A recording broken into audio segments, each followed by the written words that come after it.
Bismillahirrahmanirrahim. Assalamualaikum warahmatullahi wabarakatuh. Alhamdulillahirabbil alamin wassalatu wassalamu ala nabiyyina Muhammadin wa ala alihi washabihi wa man tabi'ahum bi ihsanin ila yaumiddin. Para pemirsa Ahsan TV dimanapun Anda berada, yang semoga dirahmati dan berkah Allah Subhanahu wa taala. Alhamdulillah di kesempatan pagi hari ini kita dapat berjumpa kembali di kajian rutin pagi, yaitu yang membahas kitab Al-Adabul Mufrad buah karya dari Imam Bukhari, yang seperti biasa insyaallah akan disampaikan oleh pemateri kita, yaitu Ustadz Syarul Fatwa LC Hafizahullah Ta'ala. Alhamdulillah pada kesempatan pagi hari ini beliau sudah ada di samping saya di studio. Assalamualaikum Ustadz. Waalaikumsalam. Sehat kabar ya? Alhamdulillah. Masyaallah. Baik, para pemirsa Ahsan TV dimanapun Anda berada, nanti di sekitar 60 menit ke depan kita akan menyimak pemaparan materi dari Ustadz yang insya Allah akan masuk di hadis nomor 147. Di sesi kedua setelah penyampaian materi akan ada sesi tanya jawab, yaitu interaktif. Silahkan kepada para pemirsa Ahsan TV yang ingin bergabung bertanya kepada Ustadz langsung bisa menghubungi di 021-890-1603 atau bisa melalui pesan singkat di nomor WhatsApp di 0813-1445-5557. Baik, untuk bersingkat waktu langsung saja kita lanjutkan kepada Ustadz untuk menyampaikan materi. Fadhol mashkuro. Bismillahirrahmanirrahim. Assalamualaikum warahmatullahi wabarakatuh. Waalaikumsalam warahmatullahi wabarakatuh. Innal hamdalillah nahmaduhu wa nasta'inuhu wa nastaghfiruh wa na'udzu billahi min shururi anfusina wa min sayyiati a'malina. May yahdihillahu fala mudilla lahu wa may yudlil fala hadiya lahu. Asyhadu an la ilaha illallah wahdahu la syarika lahu wa asyhadu anna Muhammadan abduhu wa rasuluhu la nabiyya ba'dah. Qala Allah tabaraka wa ta'ala, ya ayyuhalladzina amanu taqullaha haqqa tuqatih wa la tamutunna illa wa antum muslimun.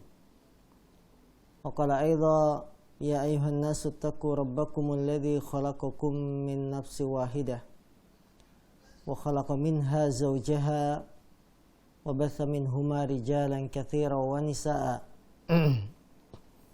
Wattaqullaha alladzi tasaaluna bihi wal arham innallaha kana 'alaikum raqiba.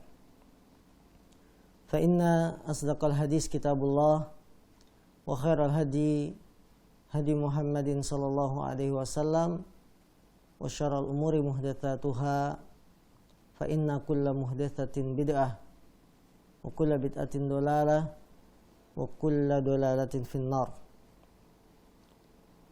Saudara-saudariku kaum muslimin dimanapun Anda berada, alhamdulillah tidak terasa kita sudah sepekan kembali lagi kita berjumpa dalam kajian rutin kita, pembahasan kitab Al-Adabul Mufrad buah karya Imam Al-Bukhari.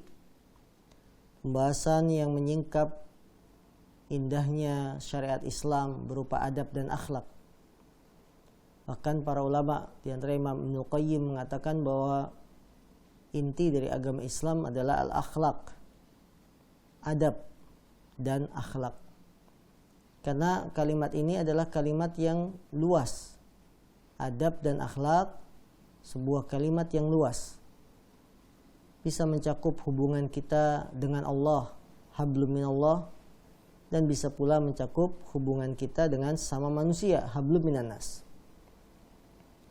Maka termasuk kesalahan fatal kalau kita katakan adab dan akhlak itu hanya kepada sesama manusia. Adab dan akhlak tidak terbatas hanya kepada manusia, tapi ada adab yang lebih besar, akhlak yang lebih besar, yaitu adab kepada pencipta kita, kepada Rabbil Alamin. Ini merupakan adab yang harus kita perhatikan.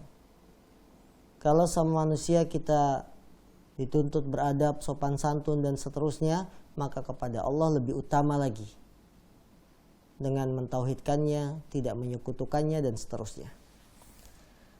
Saudara-saudaraku yang dimuliakan Allah SWT, tidak terasa kita sudah masuk hadis 147.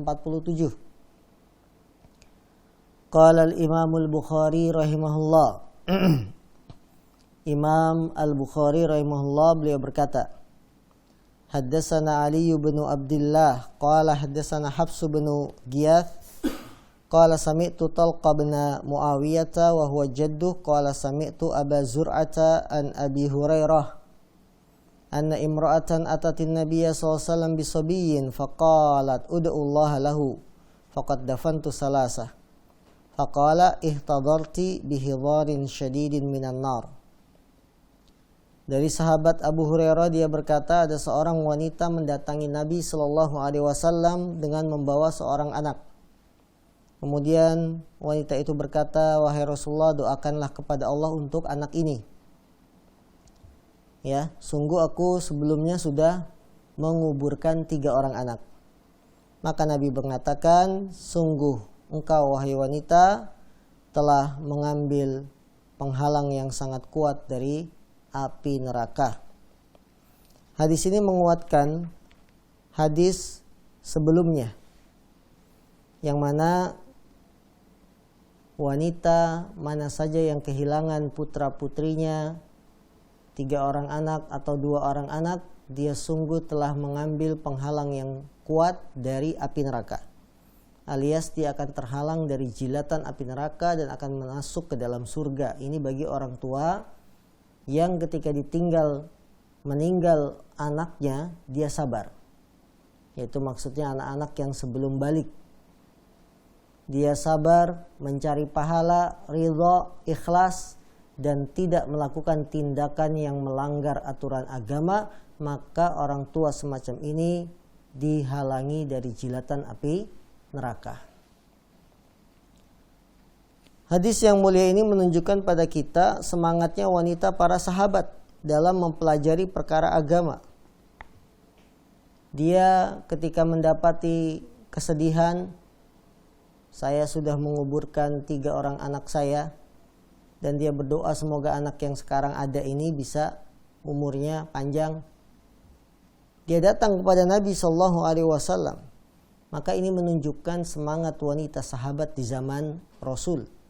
Ketika ada permasalahan, mendatangi orang-orang yang berilmu, mendatangi Nabi kita yang mulia SAW.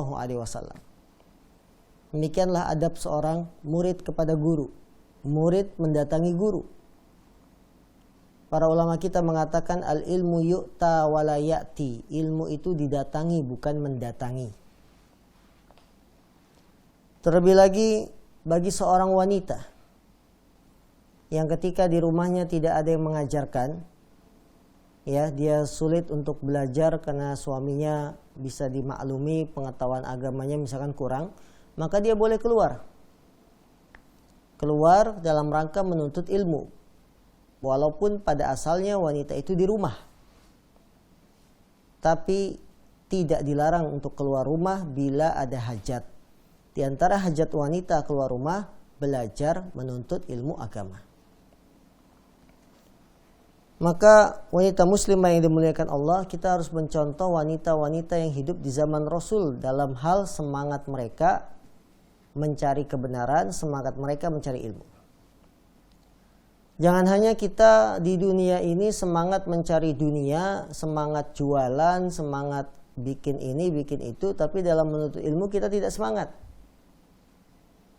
Kita semangat mencari bekal untuk renovasi rumah, semangat untuk cari bekal buat pendidikan anak-anak, tapi untuk memperbaiki hati kita tidak semangat. Itu keliru. Karena hati juga perlu diperbaiki, perlu direnovasi terus. Kalau bahasa Arabnya tajaddud, ya, tajdid. Diperbaharui, tajdidul iman, diperbaharui keimanan kita. Dengan apa? Disirabi dengan ilmu.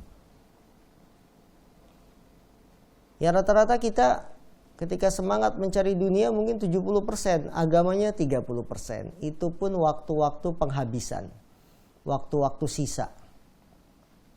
sisa pulang kerja, ya. Jadi bukan waktu-waktu yang fokus. Seharusnya disempatkan, bukan kalau sempat, ya, kalau ada. Nah ini, maka kaum muslimin, bagaimana wanita di zaman Rasul sangat semangat menuntut ilmu. Bagaimana dengan zaman kita sekarang? Ketika Nabi Muhammad sudah tidak ada, kemana wanita muslimah bertanya ketika ada permasalahan? Yang patut dia tanya pertama kali adalah suaminya dulu. Nah, barangkali suaminya punya pandangan ilmu agama yang tepat terhadap masalah yang ditanyakan istrinya. Ya, karena para suami juga belajar, para suami juga hadir kajian. Mungkin dia tahu, tanya suaminya dulu. Jangan langsung memutuskan keluar rumah, pergi, tidak. Nanya ke itu, tapi tanya suaminya. Kalau suaminya tidak mampu menjawab, maka baru boleh wanita itu keluar rumah dengan tujuan mencari ilmu agama. Ini termasuk kebutuhan wanita yang dibolehkan mereka keluar dari rumah-rumah mereka. Karena itu, saudara-saudariku yang dimuliakan Allah SWT, kita semua laki-laki dan wanita wajib menuntut ilmu. Karena menuntut ilmu agama itu ibadah. Ibadah beda dengan ilmu-ilmu dunia. Ilmu arsitek, ilmu IT dan lain-lain. Apabila tidak diniatkan sebagai ibadah, tidak jadi ibadah. Tapi kalau ilmu agama, kita belajar saja sudah otomatis menjadi ibadah. Allahu Akbar. Ya. Maka dari itu, tirulah contoh wanita ini yang datang menemui Nabi, meminta doa, bertanya tentang permasalahannya. Yang kedua,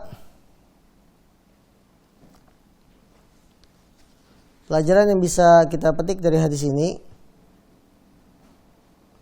bolehnya wanita berbicara kepada laki-laki. Ya, bolehnya wanita itu berbicara kepada laki-laki. Ya Rasulullah, ud'ullah lahu. Wahai Rasulullah, doakan dia. Wanita boleh berbicara kepada laki-laki dalam tanda kutip. Maksudnya tanda kutip sesuai kebutuhan. Maksudnya tanda kutip tidak melembutkan suara. Nah, ya. Jadi wanita berbicara sama laki-laki yang bukan mahramnya boleh, tapi apa? Kebutuhan. Kebutuhannya apa? Mas, beli soto 3 bungkus. Kebutuhan enggak? Kebutuhan. Kalau ada ibu-ibu datang ke tempat tukang soto pakai isyarat gitu yang penjualnya enggak paham kan susah. Kebutuhan. Syarat kedua, ketika wanita boleh berbicara pada laki-laki, jangan dilembut-lembutin. Karena Allah berfirman, "Fala takhda'na bil qaul fayatma alladzi fi qalbihi marad." Janganlah wanita-wanita itu melembutkan suaranya yang mengakibatkan orang-orang yang di dalam hatinya ada penyakit, dia jadi berkeinginan. Ya, jadi berkeinginan. Mas, sotonya misalkan. Dilembut-lembutin. Ya. Itu yang tadinya pengen ngelayanin soto jadi ngiris-ngiris tangan. Kenapa? Mendengar suara wanita yang sangat lembut. Nah, tidak boleh. Jadi berbicara sama laki-laki boleh, tapi kebutuhan. Yang kedua apa? Tidak melembutkan suara.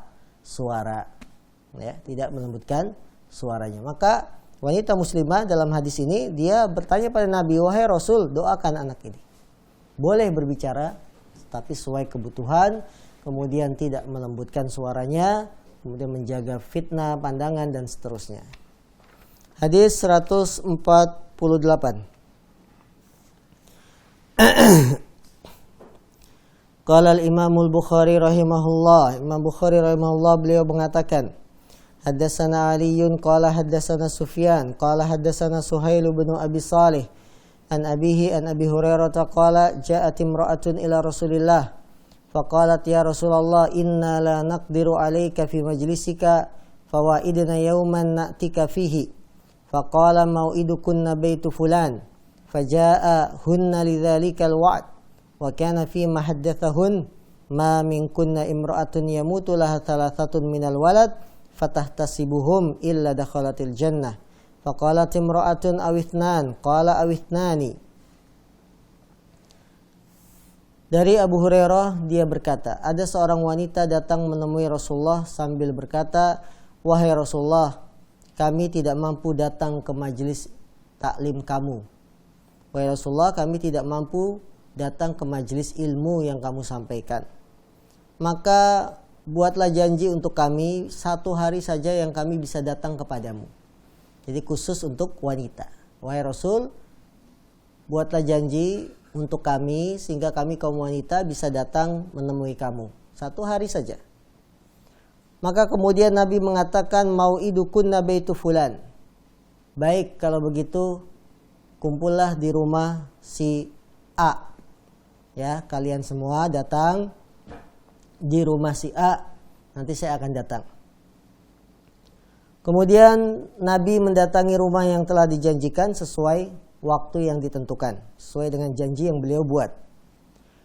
Di antara nasihat yang Nabi sampaikan di rumah tersebut, di hadapan perkumpulan wanita-wanita sahabat, Nabi mengatakan, tidaklah seorang wanita di antara kalian yang 3 orang anaknya meninggal dunia, kemudian dia mencari pahala kecuali akan masuk surga. Ada wanita yang bertanya, wahai Rasulullah, bagaimana kalau 2? Kamu kan mengatakan tadi tidaklah seorang wanita kehilangan 3 anak. Bagaimana kalau kehilangannya 2 anak karena meninggal dunia? Nabi menjawab, iya, 2 anak juga bisa. Itu membuat wanita tersebut bisa masuk surga walaupun yang meninggal baru hanya 2 anak.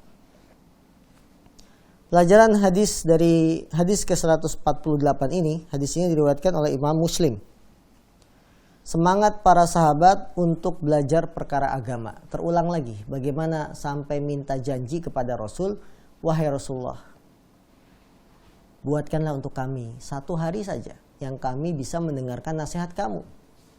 Ya. Kalau laki-laki, mereka bisa belajar bebas dari Nabi SAW.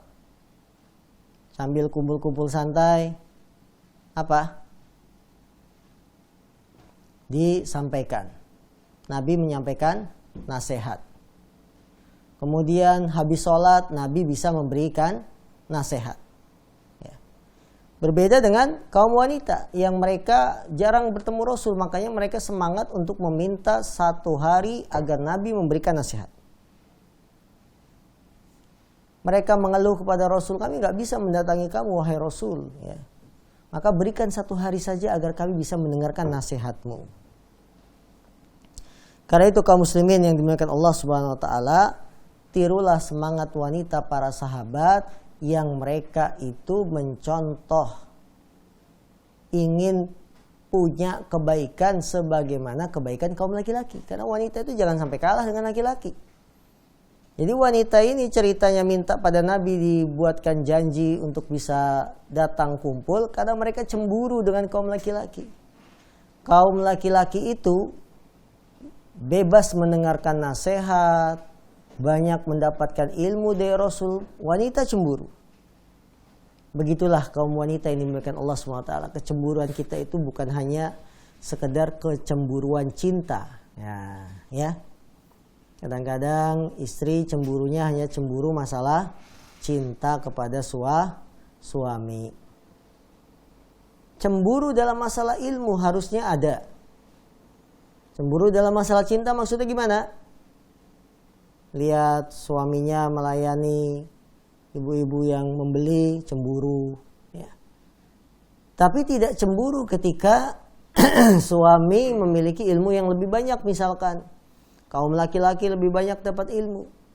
Ya, ini hadis ini menunjukkan semangatnya kaum wanita di zaman sahabat untuk belajar ilmu agama. Yang kedua, pelajaran yang bisa kita petik dari hadis ini, bolehnya membuat janji, tapi harus ditepati. Ya. Janji akan diminta pertanggungjawaban di hadapan Allah SWT. Ya. Setiap janji akan diminta pertanggungjawabannya. Maka orang yang munafik adalah orang yang selalu mengingkari janji. Nabi mengatakan ayatul munafiki salasa. Tanda-tanda orang munafik ada 3. Di antaranya apa? Idza wa'ada akhlafa. Apabila dia berjanji maka dia mengingkari. Karena itu kaum muslimin, karena janji ini penting, syariat Islam mengatur agar kita menepati janji-janji yang kita buat. Janji-janji yang kita buat bukan untuk dilanggar, tapi untuk ditepati.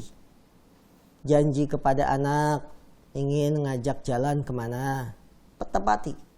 Membelikan mainan, tepati.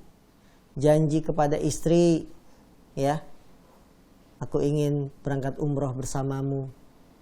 Ya, kita bergandengan tangan di depan Masjid Nabawi sebagai saksi. Itu janji itu. Itu istri dijanjikan begitu, kepikiran tiap malam kapan kayak diajak umroh. Perasaan sudah 5 tahun tapi janjinya hanya sekedar janji. Ya. Maka janji itu dalam Islam memiliki peranan penting. Boleh kita membuat janji. Sampai wanita ini datang kepada Rasul, wahai Rasul, berikan kepada kami 1 hari yang kami bisa belajar kepadamu. Buatlah janji di tempat mana nanti kita datang. Nabi mengatakan, baik, mau idukum baitu fulan. Janji sepakatan kita, kalian kumpul di rumah si A. Boleh kita membuat janji, tapi dengan syarat menepatinya. Jangan Anda membuat janji kalau tujuannya untuk menyelisihi atau tidak menepati janji kita. Pelajaran juga yang bisa kita petik dari hadis ini, bolehnya dialog antara laki-laki dan wanita. Dalam hadis yang kita baca, di sini terdapat percakapan. Wahai Rasulullah, kita tidak bisa mendatangi majelis ilmumu. Buatlah janji untuk kita 1 hari yang kami bisa datang. Nabi menjawab, kalian kumpul di rumah ini, rumah ini. Kemudian ketika Nabi datang memberikan nasihat, tidaklah seorang wanita kehilangan anaknya 3 orang. Bagaimana dengan 2 orang?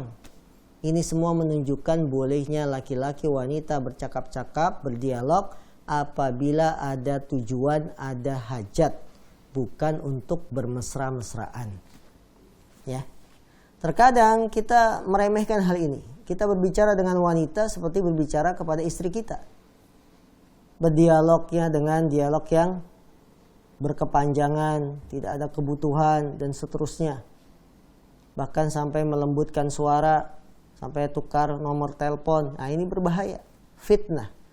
Berhati-hatilah dari fitnahnya syaitan yang ingin memisahkan rumah tangga seseorang. Karena itu, jaga hati kita, jaga lisan kita ketika berdialog antara laki-laki dan wanita. Islam tidak melarang laki-laki dan wanita berbicara yang mereka bukan suami istri.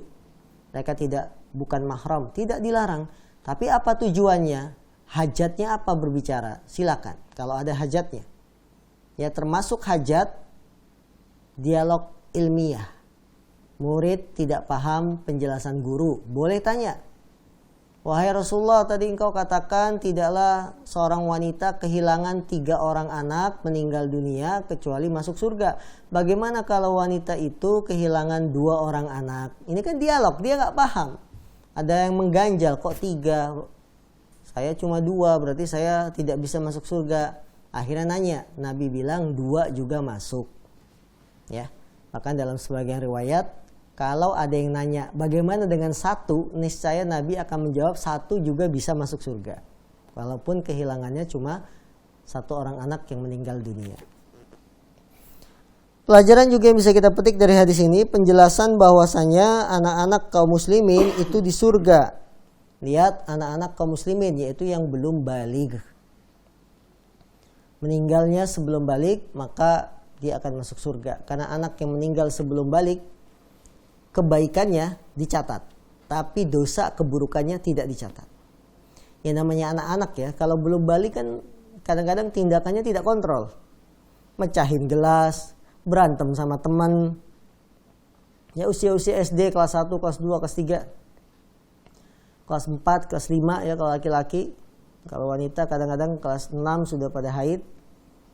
Ya ini tidak terkontrol ketika anak-anak berbuat jelek, dia tidak dicatat sebagai dosa. Tapi kalau dia berbuat baik, dicatat sebagai sebuah kebaikan dan pahala. Maka wanita muslimah yang dimuliakan Allah SWT, anak-anak kecil dari kalangan kaum muslimin yang belum balik, ketika meninggal dunia, dia masuk surga. Pelajaran juga yang bisa kita petik dari hadis ini, bahwasanya seorang wanita yang kehilangan 2 anaknya atau 3, maka dia akan terhalangi dari api neraka dan dia akan masuk surga. Ya, sampai kalau sekalipun 1 orang anaknya sudah meninggal dunia dan belum balik, itu pun akan membuat orang tuanya terhalang dari api neraka, akan masuk surga. Maka bergembiralah wahai wanita muslimah. Anda boleh bersedih, mata boleh menangis, hati terus memikirkan anak kita yang meninggal dunia. Tapi di balik itu ada hikmah yang besar. Apa hikmahnya? Allah menjadikan orang tua yang kehilangan buah hatinya, 1 anak, 2 anak, 3 anak atau lebih, maka Allah akan gantikan dengan pahala yang lebih baik, masuk surga dan terhalang dari api neraka. Maka semoga hadis-hadis semacam ini menghibur hati kita, menghibur kegundahan, kesedihan kita karena selalu teringat-ingat dengan anak yang sudah meninggal dunia. Terlebih lagi anak itu diambil oleh Allah dalam keadaan sedang lucu-lucunya, sedang baik-baiknya. Ternyata Allah punya hikmah di balik itu semua. Allah menginginkan kita menjadi penduduk surga, bukan menjadi penduduk neraka. Maka ketika anak diambil, ini ujian. Sabar tidak? Dia mengucapkan innalillah wa inna ilaihi rajiun atau malah teriak-teriak histeris? Bagi orang tua yang teriak-teriak histeris, tidak mencari pahala dengan meninggalnya anak, tidak sabar, maka janji masuk surga, janji terhalang dari api neraka dia tidak akan dapat. Janji ini, pahala ini, bagi orang tua yang kehilangan anak dan dia bisa masuk surga, bagi yang mencari pahala, bagi yang bersabar. Maka saudara-saudariku yang dimuliakan Allah SWT, sabarlah dengan kehilangan anak, carilah pahala, ternyata ada hikmah besar di balik itu. Hadis 149 juga sama ya, hanya berbeda redaksi, kita baca saja. Hadatsani Ummu Sulaim qalat kuntu indan Nabi sallallahu alaihi wasallam yauman faqala ya Umma Sulaim ma min muslimaini yamutu lahum thalathatu auladin illa adkhalahumullahu aljannata bifadli rahmati iyahum. Dari Ummu Sulaim, dia berkata, aku sedang berada di sisi Nabi SAW pada satu hari.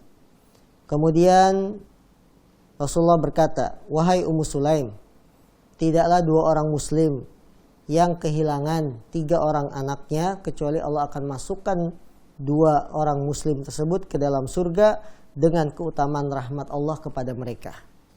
Ya, hadisnya sama, yaitu kehilangan anak 3 orang. Allah akan masukkan surga. Ya, Allah akan masukkan mereka ke dalam surga.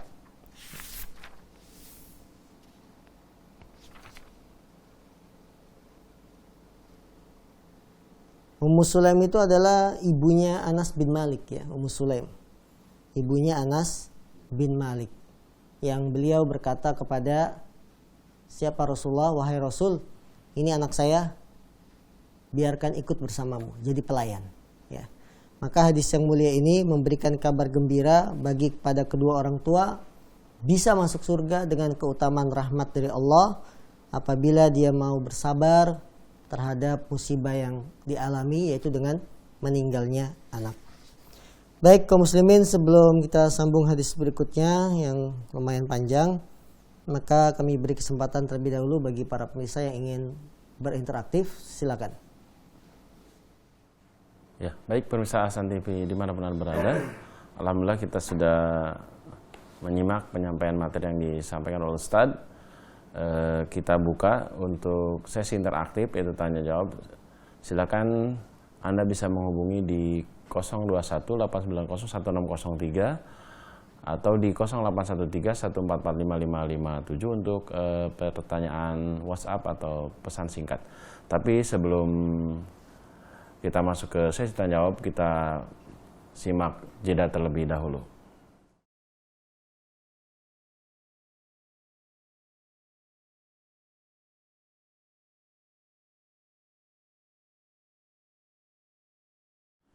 Baik, pemirsa Ahsan TV dimanapun Anda berada yang semoga dirahmati oleh Allah Subhanahu wa Ta'ala, kita sudah masuk di sesi tanya jawab, sesi interaktif.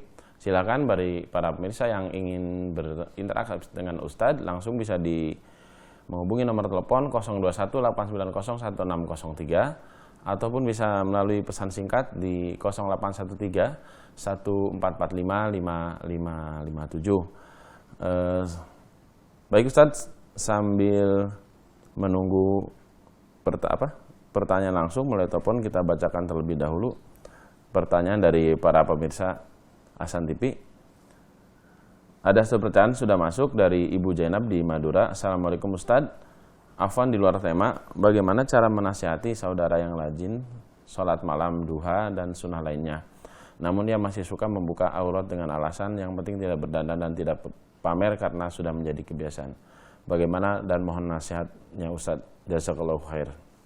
Seorang wanita dia sudah rajin sholat malam, sholat duha, tapi masih membuka aurat, ya. Alasannya yang penting kan nggak dandan.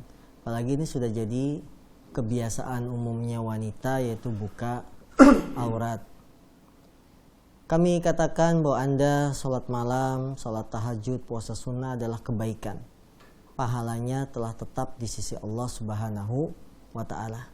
Tapi ketika Anda membuka aurat, dosanya juga telah tetap di sisi Allah Subhanahu wa ta'ala. Maka kita tidak boleh beralasan ini kan sudah jadi kebiasaan, karena kebiasaan manusia bukan sebagai patokan. Ya, Allah berfirman, wa in tuti aktsaru man fil ardi yudilluka an sabilillah. Kalau engkau mentaati, menuruti kebanyakan manusia di permukaan bumi, maka yudilluka an sabilillah. Mereka akan menyesatkan kamu dari jalan Allah. Jadi urusan ibadah kita dengan Allah berupa sholat, puasa, tahajud dan lain-lain, itu urusan ibadah yang sifatnya apa? Fardu ain, kewajiban atau sunnah kita sendiri, ya, ibadah kita sendiri. Tapi ada kewajiban yang lain yang juga harus kita perhatikan, yaitu menutup aurat, tidak membuka auratnya. Karena seorang muslim harus berusaha menjalankan perintah, meninggalkan keharaman. Jangan hanya menjalankan perintah, keharaman dilabrak. Sholat dilaksanakan, tapi tetap main perempuan. Sholatnya mah tetap, minuman keras juga tetap jalan. Ini tidak benar seperti itu. Ketika kita melaksanakan perintah, maka keharaman harus ditinggalkan. Jangan hanya satu sisi kemudian kita tinggalkan sisi yang lain. Apalagi beralasan itu sudah menjadi kebiasaan. Nah, baik, terima kasih Ustaz Jazakallahu khair atas jawabannya. Mudah-mudahan bisa bermanfaat. Kita lanjutkan ke pertanyaan berikutnya sambil menunggu sambungan telepon dari pemirsa. Bismillah, Assalamualaikum Ustaz, saya Bu Lilis di Cikarang. Bolehkah seorang wanita diam-diam pergi ke kajian sunnah karena suami tidak memberi izin kepada istrinya untuk belajar sunnah karena perbedaan pemahaman di antara keduanya? Mohon nasihatnya Ustaz. Jazakallahu khair. Baik. Dari Bu Lilis di Cikarang, semoga Allah menjaga Anda dan memberkati di waktu pagi ini. Beliau bertanya, bolehkah seorang istri diam-diam izin keluar rumah untuk belajar taklim sunnah? Karena berbeda pemahaman dengan suami yang tentu tidak mengizinkan kita belajar kajian sunnah. Ketahuilah kaum muslimin yang dimuliakan Allah Subhanahu wa taala, menuntut ilmu itu wajib, ya. Namun tidak hanya dengan satu cara, yaitu keluar rumah saja. Ketika kita memahami bahwa menuntut ilmu agama itu wajib, ada berbagai cara yang bisa kita tempuh. Dengan mendengarkan media-media yang sekarang sangat terbuka lebar di zaman kita, media TV, ya, media radio, kemudian media sosial dan lain-lain, bisa kita manfaatkan dalam rangka menuntut ilmu agama, dan kita pun tidak mendapat dosa karena keluar rumah tanpa izin suami. Atau dengan media yang lain, mencari ilmu agama adalah dengan membaca buku, karena membaca adalah kuncinya ilmu, ya. Kalau khawatir saya nanti kalau baca sendiri takut salah pemahaman, silakan ketika kita baca ada kesulitan ditandai. Kesulitan itulah yang akan kita tanyakan kepada guru melalui telepon atau melalui pesan singkat dan seterusnya. Jadi sebaik-baik istri adalah yang berusaha untuk menjaga, ya, bagaimana kita menjadi wanita yang solehah. Di antaranya adalah dengan izin keluar kepada suami ketika ada hajat, disampaikan, ya. Bilang saja kepada suami, misalkan saya ingin mengaji, tidak boleh, ya sudah kita di rumah tapi belajar, berikan saya belajar kesempatan di rumah. Kalau tidak boleh keluar oleh suaminya, tapi tolong berikan saya waktu untuk belajar di rumah. Dan sekarang media itu begitu dahsyat, ya. Media sosial, ada halaqah, silsilah ilmiah yang berisi tentang kurikulum akidah dari mulai dasar sampai sirah dan seterusnya. 3 tahun, 4 tahun itu belum tentu selesai itu. Karena diikuti oleh banyak orang dan materinya berkesambungan, bisa kita ikut, dan itu bisa di rumah. Justru lebih efektif di zaman sekarang yang di tengah-tengah pandemi. Ya, kita mengikuti halaqah silsilah ilmiah ini lebih efektif karena kita bisa lakukan di rumah tanpa menghilangkan kewajiban kita sebagai istri mengurus rumah tangga atau tanpa melanggar membangkang suami. Naam, Allah alam. Masya Allah, jazakallah khair Ustaz. Barakallahu fiik atas penjelasannya atau jawabannya. Kita lanjutkan ke pertanyaan berikutnya, Ustaz. Assalamualaikum, Ustaz, dari Abdullah di Cikarang. Pertanyaannya, apakah anak kecil yang meninggal sebelum usia baligh bisa memberi syafaat bagi kedua orang tuanya dan juga kakek neneknya? Jazakallah khair atas jawabannya. Baik. Apakah anak kecil yang meninggal dunia bisa memberi syafaat pertolongan kepada kedua orang tuanya? Kalau kepada kedua orang tuanya jelas, bagaimana hadis riwayat Muslim. Dia akan menarik baju orang tuanya dan tidak akan dilepas sampai masuk surga. Dan itu sudah kita bahas hadisnya pada pertemuan sepekan yang lalu. Ya. Sekarang bagaimana dengan kakek neneknya? Kakek neneknya insya Allah dapat kebaikan kalau dia ikut mendidik cucunya. Berarti kan cucunya. Misalkan si cucu ini meninggal usia 9 tahun belum balik, tapi dari usia 6 sampai 8 di pangkuan kakek nenek dididik, diajarin surat Al-Fatihah, bisa hafal dan seterusnya, insya Allah dapat kebaikan dari apa yang diajarkan oleh kakek nenek tersebut, ya. Jadi syafaat ini, pertolongan ini yaitu bagi kedua orang tua, karena orang tua itu termasuk yang mendidik, mengajarkan anak, wajar. Nah, bagaimana dengan kakek? Ya, kakek kalau tidak ada peran apa-apa, hanya sebagai kakek di kampung, ya insya Allah dapat kebaikan dengan doa dari anak dan seterusnya. Tapi tidak mendapatkan sebagaimana yang didapatkan oleh orang tua yang bajunya ditarik-tarik, dimasukkan ke dalam surga. Allah alam. Nah. Masya Allah, jazakallah khair. Baik, pemirsa Hasan TV, silakan bagi yang ingin bertanya langsung di 021-890-1603 atau di 0813-1445-5557 untuk pertanyaan atau melalui pesan singkat. Sambil menunggu sambungan telepon, kita bacakan lagi, Ustadz, pertanyaan dari pemirsa Hasan TV. Assalamualaikum Ustadz, dari Abdullah di Cikarang. Ustadz, mohon maaf di luar tema, apa hukum mengambil tanah waris hak saudara kandung dan sudah dengan persetujuannya, tetapi sistem pembagian waris tanahnya tidak syar'i, tidak sesuai dengan ilmu faraid. Bagaimana pencerahannya, Ustaz? Baik, dari saudara kami Abdullah, beliau bertanya bagaimana hukumnya mengambil bagian hak waris saudara kita berupa tanah. Ketahuilah kaum muslimin dimuliakan Allah, permasalahan waris ini menyebabkan permasalahan yang kadang-kadang di antara saudara kandung itu bertikai, bertengkar gara-gara waris. Padahal kita tidak pantas bermusuhan hanya karena dunia. Apa yang kita inginkan dari kehidupan dunia ini? Apa yang kita bawa sih nanti? Bukan harta benda, tapi yang kita bawa adalah amal-amal soleh yang kita lakukan. Terkadang dalam urusan dunia kita lebih mengedepankan permusuhan daripada kebaikan.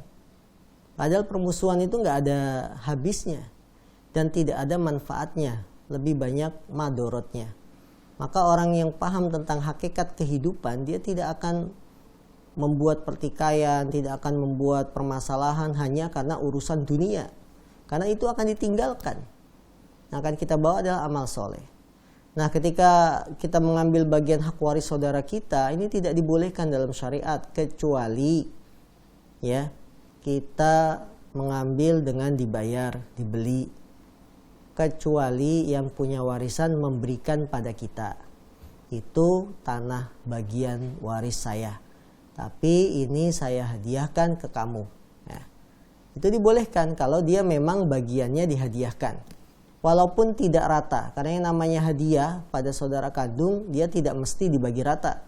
Saudara kandungnya ada 5. Dia pengen bagi tanahnya ke 5 orang. Tapi tidak harus seperti itu. Yang penting dia sudah memberikan dengan ikhlas, tidak ada paksaan, hitam di atas putih, maka itu baru halal. Tapi kalau tidak ada keridoan dari yang punya, maka tidak boleh kita mengambil harta orang tanpa keriduannya dengan cara yang batil. Allah berfirman, ya ayyuhalladzina amanu la ta'kulu amwalakum bainakum bil batil. Wahai orang yang beriman, janganlah kalian makan harta-harta sebagian di antara kalian dengan cara yang batil. Nah, Masya Allah. Jazakallahu Ustaz atas penjelasannya. Mudah-mudahan menjadikan ilmu yang bermanfaat untuk kita semua. Kita lanjutkan ke pertanyaan berikutnya dari pemirsa Ahsan TV.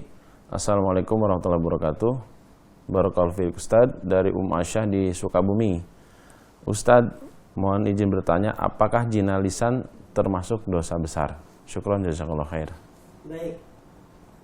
Apakah zina lisan termasuk dosa besar? Rasulullah mengatakan zinanya mata dengan memandang, zinanya tangan dengan memegang, zinanya kaki dengan berjalan.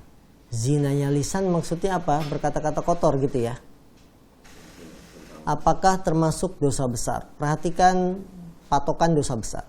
Dosa besar adalah segala dosa yang ada ancaman dan ada hukumannya. Sekarang kita berbicara tentang lisan. Lisan ada ancaman dan hukumannya? Ada.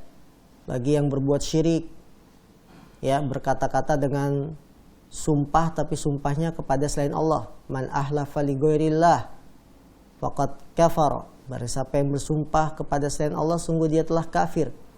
Ya, ini kan berarti ancaman. Berarti dosa lisan termasuk dosa besar. Dosa lisan itu termasuk dosa besar. Nah, kalau kita katakan zina lisan, apakah dosa besar juga? Nah, sekarang zina lisan itu maksudnya apa? Kalau maksudnya berkata-kata kotor, jorok, maka dia bukan termasuk zina yang ada hukumannya harus dirajam. Jadi harap dibedakan ya. Zina yang mengharuskan hukum rajam, hukum cambuk, diasingkan setahun, itu zina yang sebenarnya, yang timba masuk dalam sumur. Ya, itu yang mengharuskan hukuman. Jadi kalau maksud pertanyaan ini, zina lisan itu dosa besar enggak yang kena hukuman dirajam? Ya beda. Hukuman itu, hukuman zina hanya berlaku bagi zina yang sebenarnya, bukan dengan memandang, bukan dengan melihat, bukan pula dengan berkata-kata jorok. Kalau dari sisi dosanya ya dosa, namanya juga ucapan kotor termasuk dosa. Nah, baik, jazakallahu khair Ustaz atas jawabannya. Bagi para pemirsa yang ingin bertanya melalui telepon, langsung bisa di 021 890 1603. Dan jika pertanyaan singkat atau WhatsApp bisa di 0813 1445 5557. Ustadz, ini pertanyaan dari saya saja. Gimana sih kiat-kiat kita sebagai orang tua jika ditinggal mati oleh anaknya? Jadi untuk kiat-kiat untuk berusaha ikhlas dan sabar, Ustadz. Baik, bagaimana ketika orang tua ditinggal mati oleh anaknya, ya, anaknya meninggal dunia, kiat-kiat kita supaya sabar dan menerima keputusan Allah SWT. Yang pertama adalah mengikhlaskan atas musibah yang kita terima. Artinya ridho dan menerima. Karena orang mukmin itu selalu ditimpa musibah, baik dalam anaknya, hartanya, atau istrinya. Ketika ada musibah apapun kita harus terima. Kemudian kiat yang kedua adalah mengucapkan kalimat istirja, innalillah wa inna ilaihi rajiun. Sungguhnya kita itu milik Allah dan semua kita akan kembali kepada Allah, cepat atau lambat. Sekarang anak kita dulu yang diambil, lebih cepat. Tapi suatu saat nanti kita sebagai orang tua pasti pun akan meninggal dan pasti kita akan ada yang menangisi. Maka tidak bisa lepas, tidak bisa terhindar dari yang namanya musibah. Tinggal kita katakan ridho, kita semua akan kembali kepada Allah. Yang ketiga, cari pahala. Jadi sudah ikhlas, ucapkan kalimat istirja, ini kan menenangkan hati. Innalillahi wa inna ilaihi rajiun, itu hati akan tenang. Yang ketiga, cari pahala dengan membaca doa, Allahumma jurni fi musibati wa ahlif li khairan min. Ya Allah, berilah pahala terhadap musibahku ini dan gantikan dengan yang lebih baik. Allahu Akbar. Kita minta ganti yang lebih baik. Kehilangan anak satu diganti yang lebih baik. Besok hamil langsung kembar. Berarti lebih baik, ya. Ini, maka seorang muslim kalau melakukan kiat-kiat ini insya Allah dia hatinya akan tenang. Kalaupun menangis yang wajar, itu namanya manusiawi, namanya anak meninggal. Kalau tidak nangis kita ketawa-ketawa juga, tetangga akan mempertanyakan, ini anak yang meninggal malah ketawa-ketawa ya. Jadi bersedih wajar, kesedihan yang wajar, yang manusiawi dibolehkan dalam agama. Yang dilarang adalah kesedihan yang melampaui batas, melanggar aturan syariat, teriak-teriak histeris dan seterusnya. Nah, masih ada satu pertanyaan Ustaz ya sebelum kita tutup kajian pagi ini. Assalamualaikum warahmatullahi wabarakatuh. Saya hamba Allah dari Pondok Betung. Afwan Ustaz, mau bertanya di luar tema. Pertanyaan saya, contoh tetangga saya minta transfer kepada saya 300.000. Kemudian saya meminta jasa transfer 6.500 karena memang ada uang transfernya. Apakah itu termasuk riba Ustaz? Jazakallahu khair. Tidak termasuk ya. Misalkan tetangga mau minjam uang, transfer saja ya. Utang saya 300.000. Kemudian si tetangga yang memberikan pinjaman ini, tapi ini ada biaya transfernya 6.500 ya. Jadi kamu bayarnya nanti 306.500 ya, 306.500, 300.000, 6.500. Apakah itu termasuk riba 6.500? Ya, bukan. Karena itu memang biaya pengiriman. Ya seperti kita jual beli, harga barang 100.000, ongkir 10.000 reguler. Ya paket. Kita bayarnya 110, berarti 10.000-nya riba. Bukan, itu memang jasa pengiriman. Begitupun jasa pengiriman uang, ada ongkosnya 6.500 ya. Maka bukan termasuk manfaat yang kita ambil dari hutang, kecuali hutangnya 300.000 kita syaratkan nanti dibalikin 400.000 ya. Nah, itu yang riba. Ya, itu yang termasuk riba. Tapi kalau 6.500 memang ini jasa pengiriman dan itu tidak ada masalah. Nah, baik, jazakallah khair Ustaz atas penjelasannya dan jawaban-jawaban dari pertanyaan pemirsa Hasan TV. Mudah-mudahan ini semua menjadikan ilmu yang bermanfaat untuk kita semua dan dapat kita aplikasikan pada kehidupan sehari-hari.